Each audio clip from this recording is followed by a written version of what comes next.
নমস্কার, কেমন আছো তোমরা সবাই? চলো আজকে তোমাদের সাথে শেয়ার করি চিলি চিকেন। যার জন্য আমরা ম্যাজিক করে সবজিগুলো কেটে নিলাম।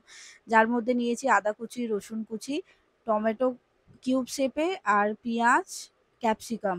এরপরে আমরা মাংসটাকে ম্যারিনেট করব। ম্যারিনেট করার জন্য আমরা নিয়েছি হলুদ গুঁড়ো, লঙ্কা গুঁড়ো, জিরে গুঁড়ো, ধনে গুঁড়ো আর নিয়েছি লেবুর রস, নুন, কর্নফ্লাওয়ার আর দিয়েছি আদা রসুনের পেস্ট। এইগুলো দিয়ে ভালো করে মাখিয়ে আধা ঘন্টা মতো রেখে নিয়ে তারপরে আমরা কড়ার মধ্যে সাদা তেল গরম করে মাংসগুলো পকোড়া আকারে ভেজে নেব। তারপরে আমরা কড়ার ওই তেলে একটু ফোড়ন দেব, গরম মশলা আর তেজপাতা। তারপরে দিয়ে দেবো কুচানো আদা আর রসুন কুচি। তারপরে ওগুলো ভাজা হয়ে গেলে দিয়ে দেবো পেঁয়াজ আর ক্যাপসিকাম। এরপরে আমরা নেব টমেটোর পিউরি আর দেবো টমেটো কেচাপ, সয়া সস।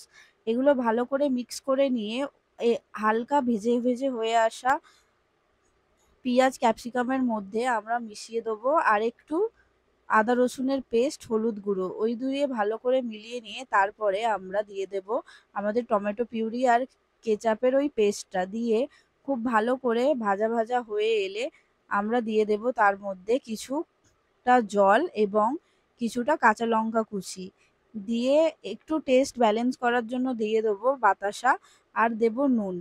তারপরে দেব জল দিয়ে একটু ফুটতে দিয়ে আমরা একটা কর্নফ্লাওয়ারের স্লারি বানিয়ে নেব। তার আগে পকোড়াগুলোও দিয়ে দেব।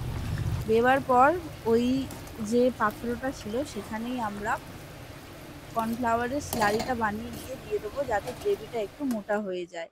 আশা করি তোমাদের আমাদের ভিডিও খুব ভালো লাগছে। যদি ভালো লেগে থাকে তো একটা লাইক করো আর চ্যানেলটাকে শেয়ার করো তোমাদের পরিবার বন্ধুদের সাথে আর একটা সাবস্ক্রাইব করে যেও।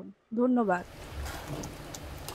তোমরা এইভাবে চিলি চিকেন বানিয়ে দেখো। এটা হচ্ছে আমাদের বাঙালি, আমার মায়ের স্টাইলে, আমার মাই বানিয়েছে।